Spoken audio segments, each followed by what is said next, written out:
Good morning, guys. This is Darryl with Lee's Lawn Care and Services. How y'all doing this morning?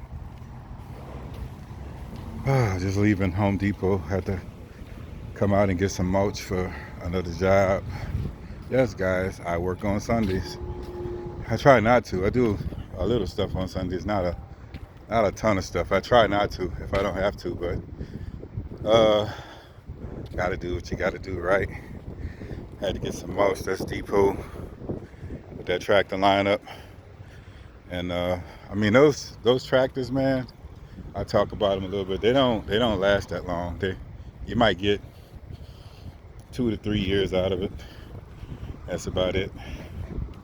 I've when I first started out, I had them before, and by every 2 to 3 years, I was changing them out. Then I got the commercial stuff, and that thing lasted for about 8 years. So, and they finally quit. They all quit at some point, but you want to get some value for your money. Hey, I get this the mulch. Got the bags to do the job today. Quick little job. It's supposed to rain today too.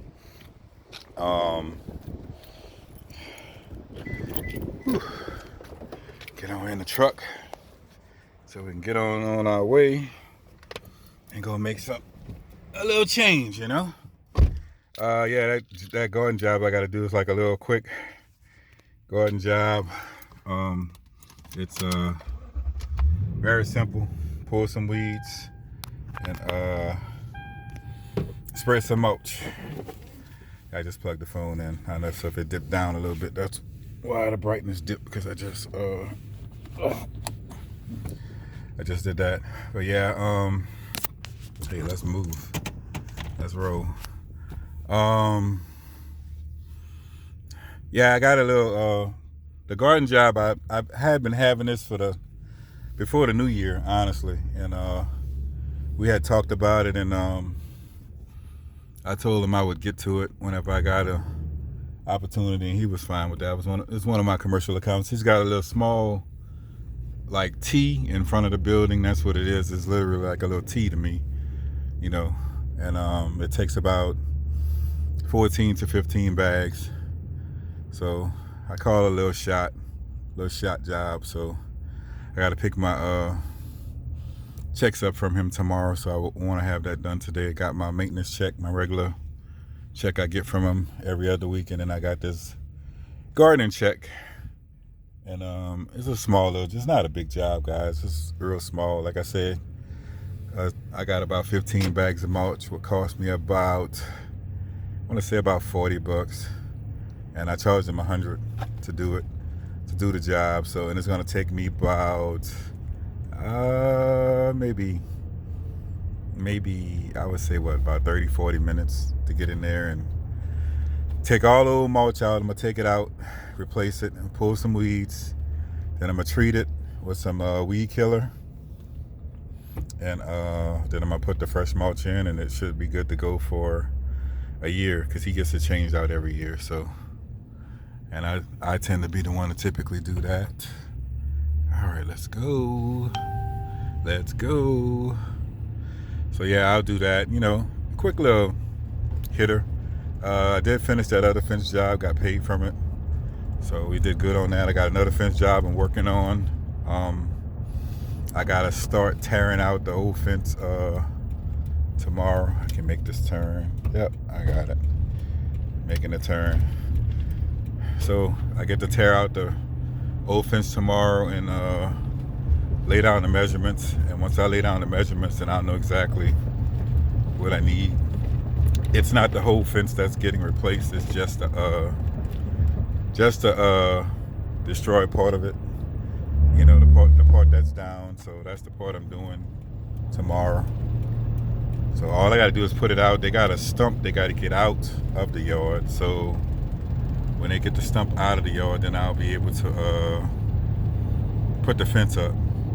But I can tear out the old fence and give him a measurement and give him an estimate of how much it's gonna cost to do the new fence, you know. And most of these fence companies, like I said before, I don't know if I said it to you guys, but they're charging like between $35 and $38 a linear foot, as they call it. So that's what's going on with that. And I'm not charging that. I'm charging under that, and I'm still making a really, really good profit. Why are they charging so much? I mean, the price of material has gone up. I'll grant that, but that's not that astronomically, that from that standpoint. So I'm able to save my people, some money on that, and still make a decent profit. Not raking them over the coals and nothing like that. But I am saving them money because it would cost them a lot more if they went to a fence company. So, and that's been working out well for me. I got this fence to do, and then after I finish this fence, I got another fence I got to go look at. So that'll be, once I finish this one, this will be the third fence, and I got another fence to look at, which will be the fourth fence that I'll have. And like I say, these fence jobs, guys, I'm making $2 to $3 grand on them in profit. That's after you got all the material and all that. So, man, it's just an awesome way to get your business in the green real quick. Real quick. And usually during this time of year, I don't make that much money. Like I said, I write it in my book. Like every January, every February is about what I make. What I made the year prior, and the goal is always to make more than what you made the year prior. And that's typically how I do that when it comes to this stuff. And God is good, man. He's looked out for old bum like me. He kept me going, keeps me going. I stay motivated to get out to do what I need to do. I think even if I was a rich person, I would still get out here and try to do something, man. I couldn't sit around. It's just not in me to do that. I feel like if you're sitting around like that, and I mean, I don't know, man. I think, some people, I don't know. I don't want to say the wrong thing, but that's just not in me. It's not in my nature to do that. It's real foggy this morning. You can see that. But yeah, it's not in my nature to do that, to sit around and just, wait. Nah, that's not me, man. I'm up, I'm moving. I got stuff to do. If I had all the money in the world, would I still work? Of course I would still work. I'll probably still be doing what I'm doing because I enjoy doing this. Me getting paid from doing this type of work is a plus, in my opinion, because I'd be doing it, regardless. Yes, I was a manager, for many years ago, and I enjoyed that when I did it. But there comes a time in life when other things come about, and it's just time for you to do some other things, and timing is everything. Sometimes everything is it's not the right time for everything for other people, when it comes to stuff like me. I mean, I could have been doing this stuff, but it wasn't time because my focus wasn't in that like that. It was on something else, And so my focus now is, hey, my business is growing, and I'm doing great. I'm doing good numbers, and the numbers are getting better and better every year, that's what I want to do, But I don't want to springboard and be like $1 million company or something. I don't want to be that. I'm sorry. That's not my goal. That's not one of my ambitions, man. But to be, maybe $100,000 company or close to that, that's something I could do. To do that, you have to grow to a certain point to get to that level. There's levels to everything. And I'm comfortable with where I'm at. Do I want to do a little bit more? Sure. Do I want to over exceed things? I don't want to get that big, because I got friends that's that big, and man, it's like it's no fun anymore. It's no pleasure in it. The way they operate. And sure, they're making a ton of money, but they're spending a ton of money. In the same breath.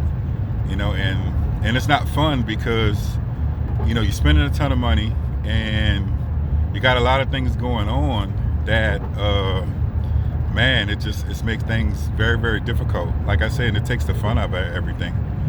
So I don't ever want to get to that point, man. Like I say, I see the stuff that they go through, and I could be different because a manager told me that one time before I took the promotion. He's like, I told him, I said, well, other managers do this and other managers do that, and I see how they operate, and I just don't want to be a part of that. And the guy said, well, you could be different. You don't have to operate like that. You can operate differently, you know. And I took the job, and I became a very good manager because I know how to deal with people. You know, people have different things in life that go on. You know, you just have to be able to deal with that. You know, and it's the way you deal with it, and it's the way you talk to people. You know, you always talk to people with respect. You don't belittle them or anything like that. You know, you have to give them the benefit of the doubt.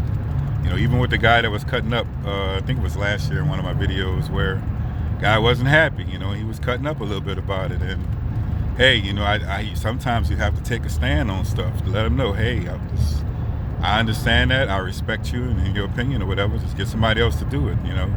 But lo and behold, he came back to me to do the job. So go figure that crap, you know. And I got a few dollars extra out of the deal. So, you know, it is what it is. It's a respect thing, you know. So I'm not gonna keep you long today, guys. I got this job to do. It is very foggy this morning. I need to pay my butt attention on this road. Get out here, get some of this stuff done. You know, it is Sunday, and Sunday fun day as I call it. And I'm out here in the fog, and I'm going to do this garden.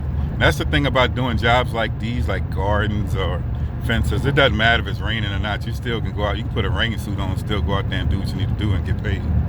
You know, and like I said, in my situation here, you know, the checks are there tomorrow when the business opens up. All I gotta do is go there, show up, and pick it up. So I gotta do the work today. You know, it's the work you do today that gets you paid for tomorrow, and that's how I look at it. So I'm going to do the work today so I can go collect the checks tomorrow. And tomorrow may be raining nasty or whatever, but guess what? I've already put that time and that work in already to get paid. So, and that's how I don't lose a day. And I had another customer. She had mailed the money order for the other job that I did for her. You know, she had COVID, and I prayed for her, and she got over it. You know, she's like 70-something years old. She doesn't live here.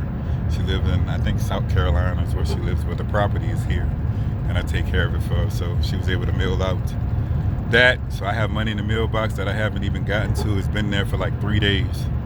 So, you know, God blesses you all around, man. It's just, man, I'm just thankful, and I'm very grateful, you know. And I pray for you guys, and I hope that you guys just receive some of the blessings that I receive, you know, receive some of the blessings that you guys have earned, you know.